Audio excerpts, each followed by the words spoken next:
On a tranquil Sunday morning, the world watched in disbelief. The serene calm of the day was shattered by an event that would forever change the course of history. Japan, in a surprise attack, had shattered the peace at Pearl Harbor. The meticulously planned assault caught the American forces completely off guard, leading to devastating consequences. December 7, 1941, became a date etched in history, marking America's entry into World War II. The news spread like wildfire, and the world held its breath as the United States prepared to respond. The devastating assault on the U.S. naval base in Hawaii thrust the United States into a global conflict that would reshape the world. The scale of destruction was unprecedented, with battleships burning and the harbor engulfed in chaos. The images of burning battleships and courageous American resistance served as a stark reminder of the human cost of war. Sailors fought valiantly to save their comrades and their ships, embodying the spirit of resilience and bravery. The attack on Pearl Harbor was a pivotal moment in World War II, propelling the United States onto the global stage. The nation mobilized rapidly, transforming its peacetime industries into a war machine capable of supporting a global conflict. The event exposed the vulnerability of even the mightiest nations to surprise attacks. It underscored the importance of vigilance and preparedness in an increasingly volatile world. It also ignited a wave of patriotism and determination in the American people. Across the nation, men and women enlisted in the armed forces, driven by a sense of duty and a desire to protect their homeland. The day after the attack, President Franklin D. Roosevelt delivered his famous Day of Infamy speech, rallying the nation to war. His words resonated deeply, uniting the American people in a common cause. The attack on Pearl Harbor was a calculated gamble by Japan, aiming to cripple the U.S. Pacific Fleet and buy time for Japanese expansion in Southeast Asia. The Japanese military believed that a swift and decisive strike would demoralize the United States. Japan's leaders believed that a decisive victory would force the United States to negotiate a peace settlement favorable to Japan. They underestimated the resolve and resilience of the American people. However, the attack backfired spectacularly, galvanizing American public opinion against Japan and uniting the nation behind the war effort. The American spirit was unbroken, and the country rallied to support the war effort with unprecedented unity. The events at Pearl Harbor serve as a stark reminder of the devastating consequences of unchecked aggression and the importance of diplomacy in maintaining global peace and stability.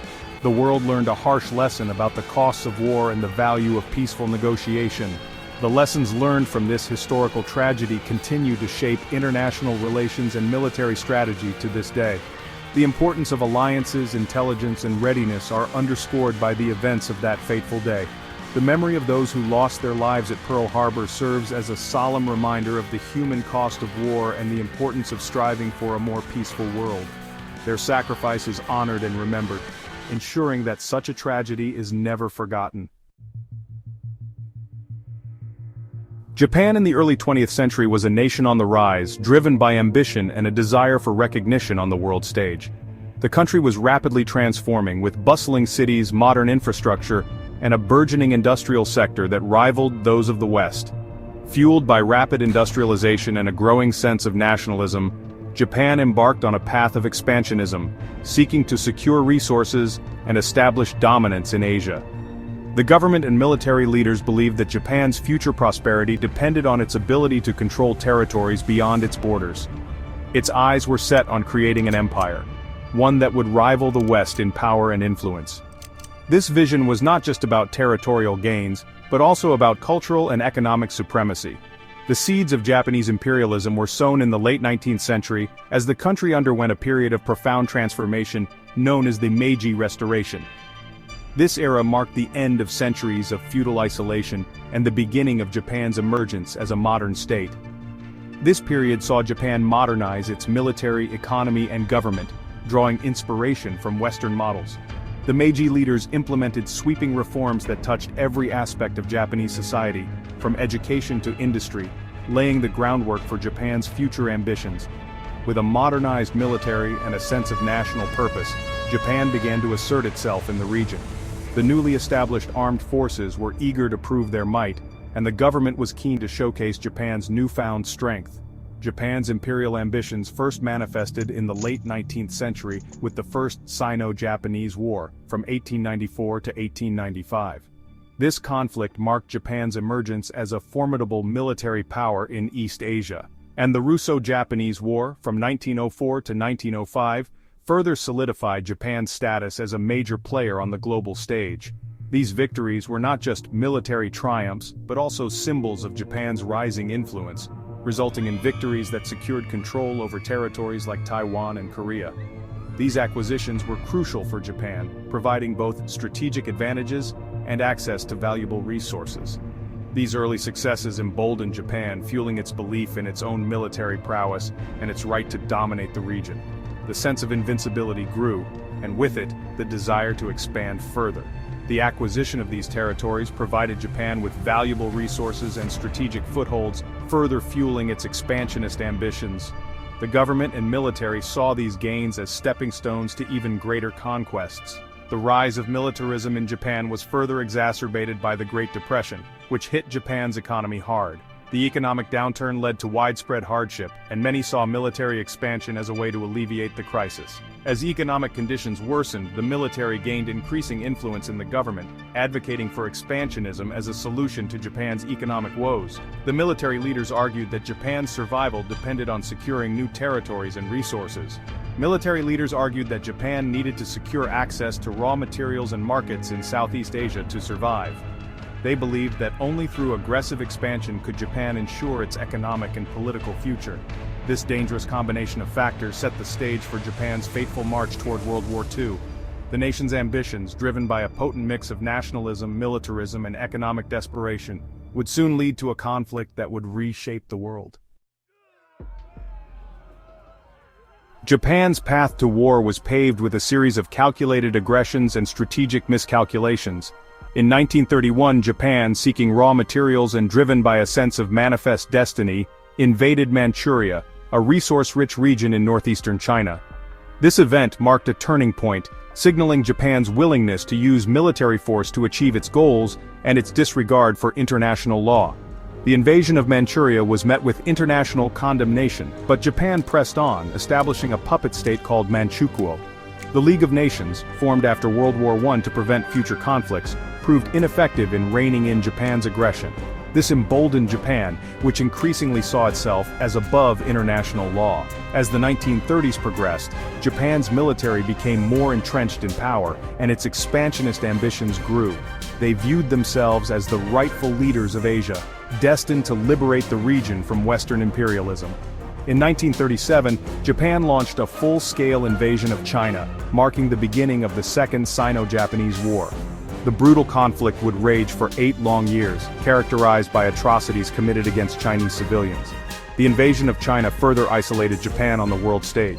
The United States, alarmed by Japan's aggression, responded with economic sanctions, cutting off vital supplies of oil and scrap metal. These sanctions, intended to deter Japan's expansionism, had the opposite effect, pushing Japan closer to the brink of war.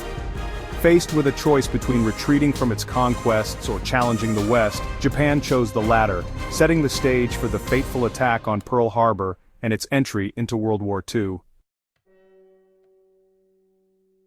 Section 4: Island Hopping, a Costly Strategy. Following the attack on Pearl Harbor, Japan achieved a series of early victories across Southeast Asia, seizing control of territories like the Philippines, Malaya, present-day Malaysia, and Singapore. The speed and ferocity of the Japanese advance stunned the Allies, who found themselves on the defensive in the early years of the Pacific War. Japanese forces, fueled by a potent mix of nationalist zeal and military discipline, seemed unstoppable. However, the tide began to turn in 1942 with the Battle of Midway, a decisive naval clash that crippled the Japanese fleet and marked a turning point in the Pacific War. This victory allowed the Allies to adopt a strategy of island hopping, gradually pushing back Japanese forces by capturing key islands and using them as bases to launch further attacks. Each island became a battleground, defended fiercely by Japanese forces indoctrinated with a belief in fighting to the death. The island-hopping campaign was a grueling and costly endeavor for both sides. The battles for islands like Iwo Jima and Okinawa were some of the bloodiest of the war, marked by fierce fighting, heavy casualties, and horrific conditions for the soldiers involved. The Japanese, facing dwindling resources and manpower, resorted to increasingly desperate tactics, including the use of kamikaze pilots. The island-hopping campaign highlighted the strategic importance of the Pacific theater in World War II, as control of these islands was crucial for both sides in terms of logistics, air power, and morale. The battles fought on these islands also revealed the brutality of the war in the Pacific, characterized by fierce hand-to-hand combat, fanatical resistance, and heavy casualties on both sides. Section 5. Kamikaze Winds of Despair. As the tide of the war turned decisively against Japan, its leaders, facing inevitable defeat, resorted to increasingly desperate measures. The once formidable Japanese empire was now on the defensive, its resources dwindling and its territories shrinking. The Allied forces were closing in, and Japan's military leaders were running out of options. One of the most haunting manifestations of this desperation was the emergence of kamikaze pilots, young men who volunteered for suicide missions, crashing their explosive-laden planes into Allied ships.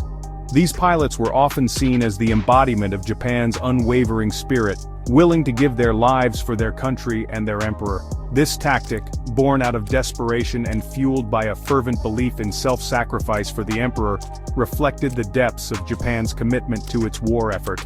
The kamikaze pilots were revered as heroes, their missions glorified in propaganda to inspire the Japanese populace to continue supporting the war effort.